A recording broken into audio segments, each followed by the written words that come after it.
안녕하세요. 마케터 Z로 칼럼니스트 활동하고 있는 강지혜라고 합니다. 오늘 좀 도전적인 얘기를 해보려고 하는데요. 제가 원래 눈이 나쁜데 안경을 안 써서 눈에 뵈는 게 없습니다. 재밌게 들어주세요. 네, 시작하겠습니다. 제가 오늘 할 얘기는 브랜딩이 멋있어 보일 때 주의할 것이에요. 브랜딩이라는 말 마케팅 하시면 되게 많이 들으시죠. 근데 저는 오늘 얘기할 부분은 이겁니다. 브랜딩이라는 단어는요, 브랜딩된 단어입니다.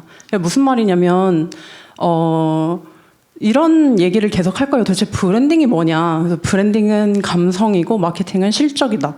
뭐 브랜딩은 반드시 힘을 쏟아서 오랜 기간 해야 되는 거고 마케팅은 당장 효과가 나는 거다. 뭐 이런 얘기들 한 번씩 다 생각을 해보셨을 거예요. 뭐 이전에도 한번 물어보셨고요. 근데 제가 이 생각을 하게 된 이유는 최근에 제가 스레드를 시작을 했는데요. 그래서 스레드에서 마케팅으로 이제 검색을 하다 보면 굉장히 많은 질문이 있더라고요. 브랜딩이 대체 뭐냐? 마케팅이 대체 뭐냐? 그래서 저는 이걸 한번 이제 정리를 해보았습니다. 그래서 마케팅은 이렇게 키워드를 좀 정리를 해봤어요. 마케팅은 매출이고 실적이고 판매이고 전수 전략이고 즉각 효과고, 브랜딩은 포장이고 장기 계획이고, 인지고 명성이고 이미지고 관계고 가치고 락인이다. 뭐 이렇게. 근데 동의하실까요? 그래서 제가 한번 섞어봤습니다. 이거는 말이 안 되나요? 이것도 말이 되죠. 사실 사람들이 이걸 분명히 분리해서 인지를 하고 있는데도 불구하고 사실 그 속성들을 섞어보면 말이 되거든요.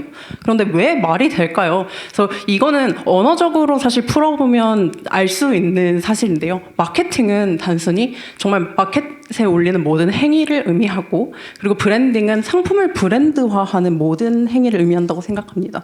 모두 아시겠지만 그 브랜드의 시작은 상품의 로고를 찍는 데서 시작을 했죠. 그래서 보시면 여러 가지 상품 중에 그 로고가 찍힌 내 상품을 표시를 하기 위해 브랜드가 시작이 된 거예요.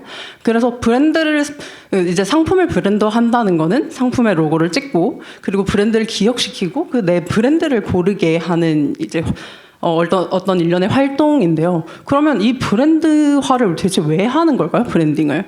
결과적으로는요, 브랜딩을 한다는 건 내 물건을 판매하기 위해서인 거예요. 그러니까 사실은 브랜딩을 구별할 필요가 없는 거죠. 마케팅을 하기 위해서 우리는 브랜딩을 하고 있는 겁니다. 그래서 본질적으로는 마케팅 요소가 되게 많아요. 뭐 앞에서도 말씀하셨다시피 뭐 디자인 요소도 있을 것이고, 뭐 유통일 수도 있고, 상품 컨셉일 수도 있고요. 우리는 이 요소들을 섞어서 마케팅 전략을 짭니다. 맞죠?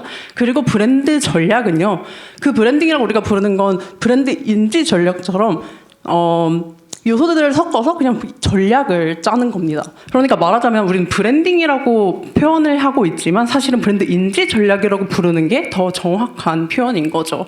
근데 이 브랜딩이라고 부르는 게 왜 더 헷갈리냐면요. 사실 브랜딩이라는 개념은 아까 말씀드렸다시피 상품을 브랜드하는 모든 행위입니다. 그래서 실제로는 전략과 어떤 현상으로 나눠 볼 수가 있어요. 그래서 사람들이 브랜딩이 뭐냐라고 물었을 때 더 헷갈려 하는 거죠. 왜 이 현상이 이루어지냐면요. 브랜딩은 사실 의도가 없어도 이루어진다고 저는 생각을 하거든요. 이 상품 색깔 다 달라요. 우리 상품 고를 때 그 브랜드 이름 기억 못하더라도 상품 기억 못하나요? 아니죠. 원하는 상품이 있으면 기억을 할 거예요. 저는 이걸 이제 인사이드 아웃과 아웃사이드 인이라고 부르고 있는데요. 내부에서 의도대로 브랜드 전략을 만들어서 이제 표현하는 거, 그리고 브랜드 전략을 하지 않더라도 소비자가 경험과 인식을 통해서 인식하고 있는 이런 브랜드 이미지가 그 결과가 나온 게 이제 브랜딩이라고 저는 얘기를 하고 있습니다. 여기서 이제 표가 없는 거는 어떤 전략이 없더라도 사람들은 브랜딩이라는 결과를 인지한다는 거죠. 뭐 예를 들어 저는 이제 다이소라고 썼는데요. 최근에 다이소가 화장품으로 굉장히 뜨고 있죠. 근데 화장품으로 걔네가 팔겠다고 주장했나요? 그거 아니죠. 사람들이 인지한 거예요. 다이소가 좋은 화장품을 판매하고 있다고요. 그래서 저의 이제 생각은 브랜드 인지 전략은요, 브랜딩이라고 뭉뚱그릴 게 아니라 마케팅 전략 안에 포함된 하나의 전략이고, 이 마케팅을 해야 하냐 브랜딩을 해야 하냐 하는 수많은 이제 질문에 대한 답은 이렇게 한번 더 정리를 해볼 수 있을 것 같아요. 브랜드 전략에 대한 제가 생각하는 역할은요, 소비자에게 정확한 브랜드 이미지를 전달하는 거고요. 그리고 소비자가 엉뚱하게 이해하는 거를 이제 방어하는 역할을 한다고 생각을 합니다. 그래서 소비자가 브랜드에 대해서 아무것도 모를 때, 그리고 소비자가 어떤 우리 브랜드를 오해하고 있을 때 가장 필요한 전략이 물론 안 하라는 뜻은 아닙니다. 근데 이제 가장 필요한 때는 바로 이런 시점이라고 생각을 하고요. 그러니까 결과적으로 다시 한번 말씀드리자면 브랜딩이라는 건요, 결국 그냥 마케팅 전략 중에 하나입니다. 그래서 우리가 집중해야 될 건 마케팅을 해야 하냐, 브랜딩을 해야 하냐가 아니고요. 이 물건을 어떤 전략으로 팔 것이냐를 더 집중해야 한다는 거죠. 그래서 여기서까지 발표 마치겠습니다. 마케터 Z였습니다.